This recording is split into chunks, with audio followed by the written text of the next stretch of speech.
To those who are interested in making sure that you and your information is safe in this digital era, then I have some terrible news. Privacy is dead.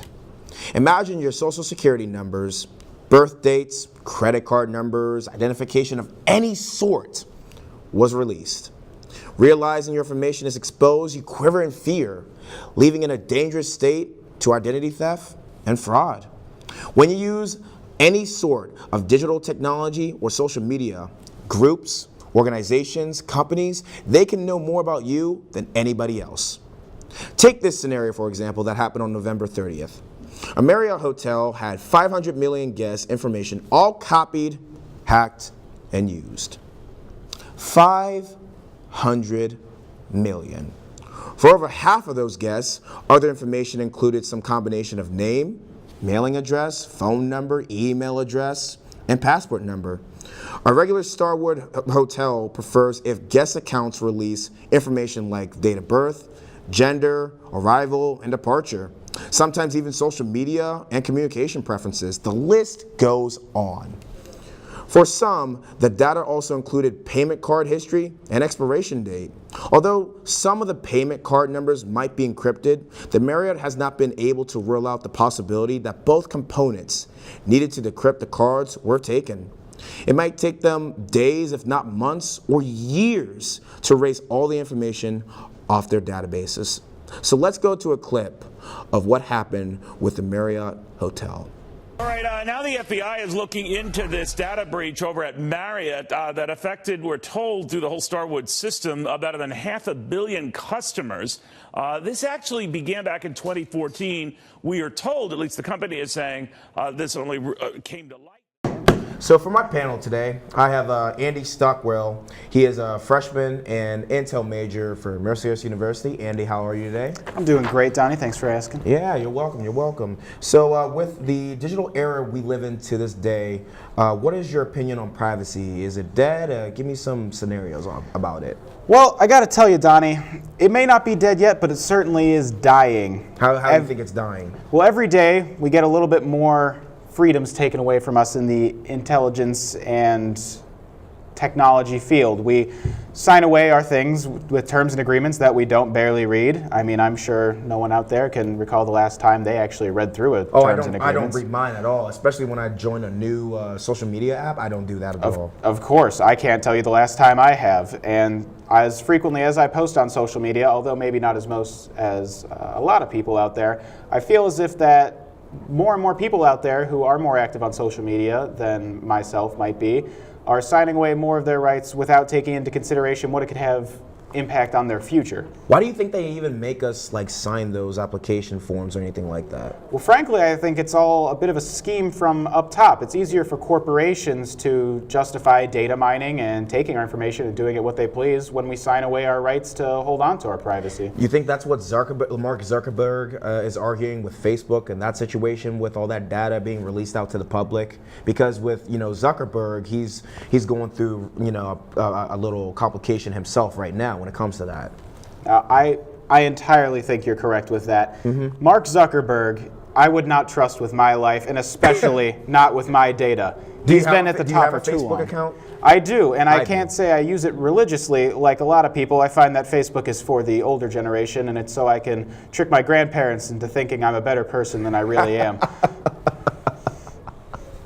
Man, let me just tell you, I barely go on Facebook at all. I don't upload any photos, nothing. The only thing I might have is a profile picture and maybe just say a few things, and that's it. I'm a Twitter person and I'm a Snapchat person. So exactly. Yeah. So what do you think about the Marriott situation and with 500 million? That's a lot of people in one hotel. I mean, all those people's information is just out there. Somebody else hacked into the database and got information like that. That's scary. But what is your opinion on all that? Well, I got to tell you, if I was one of those patrons at the Marriott to have my information stolen, I would be rightly angry. Having that kind of information put out in the open for anyone to get their hands on is something that I think should terrify anyone.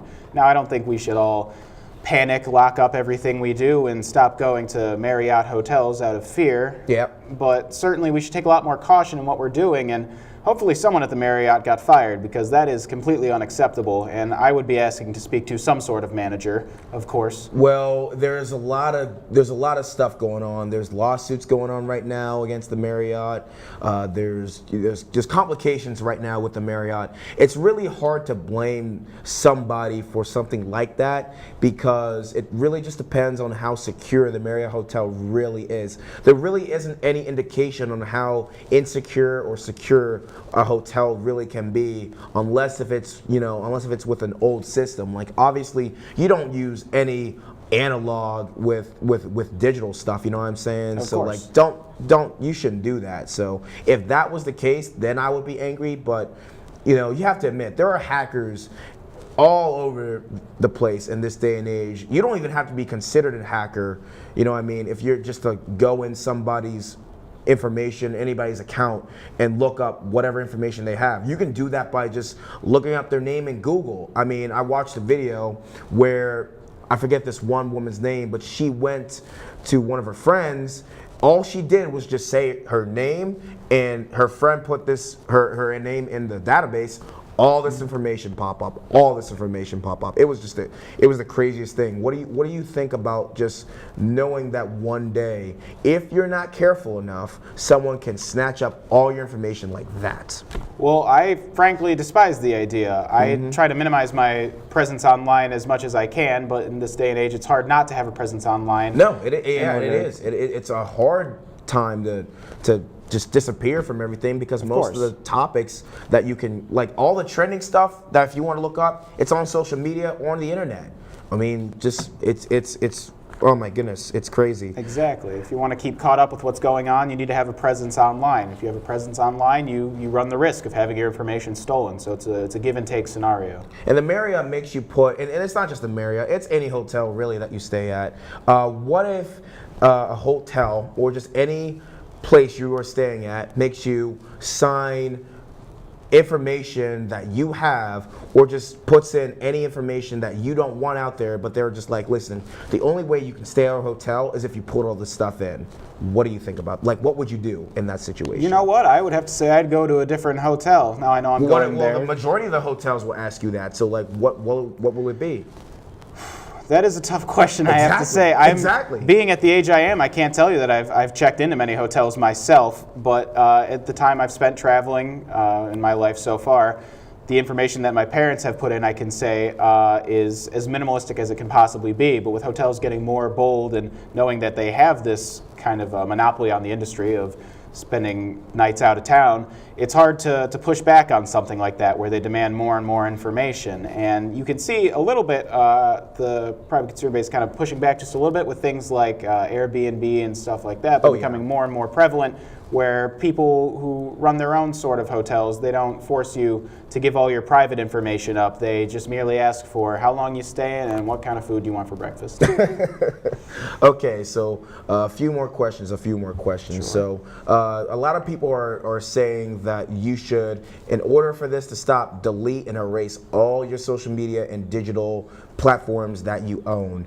Do you think that's an over-exaggeration, or do you think that's really the most logical thing you really can do to protect yourself? I gotta say, it may be effective, but it's a bit extreme. Deleting yourself off the internet once you're on it is borderline impossible. And I think as citizens, it's our responsibility to push back against companies and corporations that would require us to give up all this information. It's not our duty to take away our personal information from other people. Of course. It's their duty to not try and take it in the first place. Okay. Well, do you own social media accounts? I have to say I do. And are you scared that one day, what social media accounts do you own? I have an Instagram, Twitter, Snapchat, and aforementioned Facebook. And are you scared that maybe one day, just one day, your social media account can be hacked and someone can pretend to be you? Because there's identity, theft and fraud as well. Of course. Someone can pretend to be you in alternate accounts. You don't even have to hack an account. You can just say like, hey, this is me, and it doesn't even have to be verified, because applications like Twitter, they have that little check mark at the right side of your profile saying, hey, this is actually you. But sometimes they don't do that for everybody. So what if you're just that one poor soul that doesn't have a verification, and all of a sudden someone just tries and pretends to be you? that's hearsay because it's like, well, this person's saying it's not you, but this person's saying it is you. So it's like, what can you do? What can you do at that point? Well, exactly, and you have to go through the corporations themselves usually to try and find some sort of happy medium, or at least get your own way where it is you up on social media being yourself, not someone else impersonating you. And those systems, albeit are a little flawed right now, and I think the corporations like Twitter, YouTube, Snapchat, etc., could do a lot better at helping people try to reclaim their identities. Personally, I've had a situation where someone has tried to impersonate me or gain access to an account. Just the other day, I got an email that someone was trying to access my Instagram from the Philippines. I don't know. What? The Philippines? Yeah. Wow, that's my first thought was they could have picked someone better than me to impersonate. I'm sure there was a lot more that they could have chosen.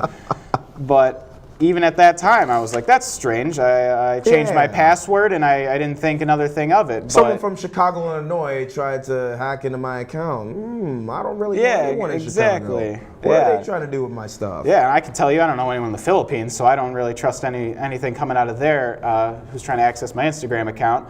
Well, that's why when I use my social media, I try and keep things that I put up more reserved and all-encompassing than something specific. That way, if someone were to try and impersonate me, there's not much damage they could do. I mean, my Instagram is just a mess. If someone took over it, they really wouldn't have much to work with in terms of stealing my identity. I think part of me is that I'm a flawed person and can't keep that organized, but another part of it is that I intentionally try and leave a bit of a messy footprint online. That way it's harder to copy. Well, what about in society today? Do you think that this should be a priority in terms of solving this problem? Oh, absolutely. I have to hear about it in class all the time, the threat of being hacked and cyber terrorism. Everything involving computers is just going to become more prevalent in the future years. I mean, there are cars now that park for you. That's a computer system too. I don't trust that. Exactly. I was raised to be paranoid of machines. I am not letting a car parallel park for me. And all these artificial intelligence robots that are being released onto the internet. It's like, yeah, I saw. I don't know if we're ready for that, man. I don't want some iRobot stuff happening. Exactly. If you ever seen the movie with Will Smith, that's a good movie. Fantastic movie. Oh my goodness. But I love it.